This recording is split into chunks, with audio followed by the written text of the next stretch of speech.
Dante's Inferno, Canto number 2.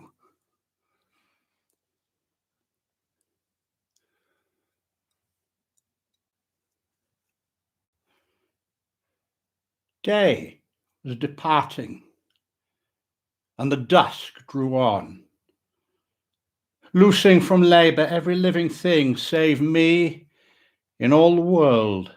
I alone must gird me to the wars, rough travelling, and pity's sharp assault upon the heart, which memory shall record unfaltering. Now, muses, now, high genius, do your part, and memory, faithful scrivener to the eyes, here show thy virtue, noble as thou art. I soon began. Poet, dear guide, 'twere wise, surely, to test my powers and weigh their worth ere trusting me to this great enterprise. Thou sayest, the author of young Silvius's birth did to the world immortal, mortal go, clothed in the body of flesh he wore on earth. Granted, if hell's great foeman deign to show to him such favour, seeing the vast effect, and what and who his destined issue, no, that need surprise no thoughtful intellect. Since to Rome's fostering city and empery, high heaven had sealed him as the father elect. Both these were there, established verily, to find that place, holy and dedicate, wherein great Peter's heir should hold his see, so that the deed thy verses celebrate taught him the road to victory, and bestowed the papal mantle on its high estate. Thither the chosen vessel in like mode went afterward, and much confirmed thereby the faith that sets us on salvation's road. But how should I go there? Who says so? Why, I'm not Aeneas, and I am not Paul. Who thinks me fit? Not others, and not I. Say I submit and go. Suppose I fall into some folly. Though I speak but ill, thy better wisdom will construe it all. As one who wills and then unwills his will, changing his mind with every changing whim, till his best intentions come to nil. So I stood, havering in that moorland dim, while through fond rifts of fancy oozed away the first quick zest that filled me to the brim. If I have grasped what thou dost seem to say, the shade of greatness answered, these doubts breed from sheer black cowardice, which day by day lays ambushes for men, checking the speed of honourable purpose in mid-flight, as shapes half seen startle a shying steed.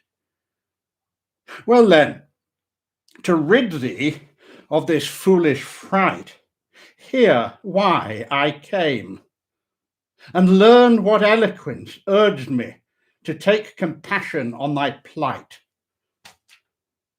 While I was with the spirits who dwell suspense, a lady summoned me, so blessed, so rare, I begged her to command my diligence. Her eyes outshone the firmament by far, as she began in her own gracious tongue, gentle and low, as tongues of angels are.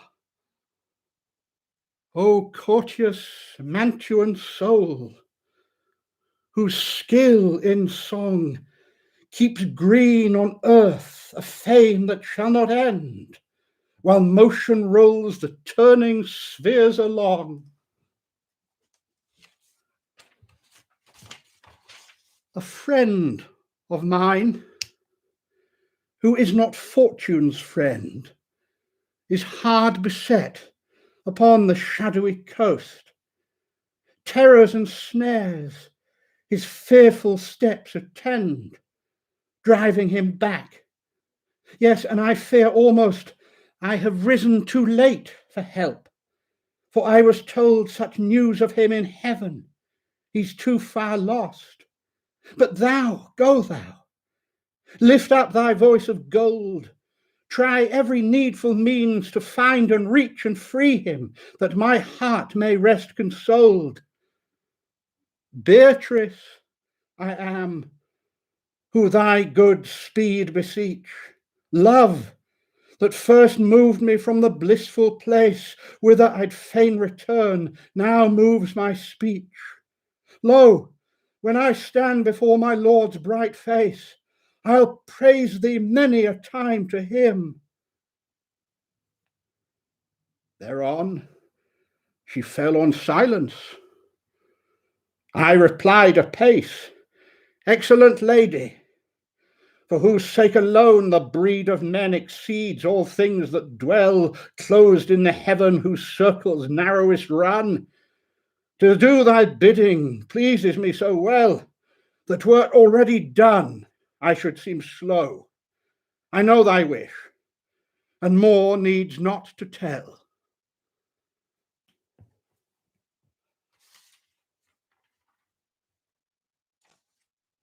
Therefore, I sought thee out, as was her will, and brought thee safe off from that beast of prey, which barred thee from the short road up the hill. So did my fainting powers, and therewith ran such good, strong courage around my heart that I spoke boldly out like a free man.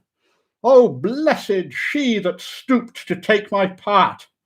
Oh, courteous thou, to obey her true discerning speech, and thus promptly to my rescue start. Fired by thy words, my spirit now is burning, so to go on and see this venture through.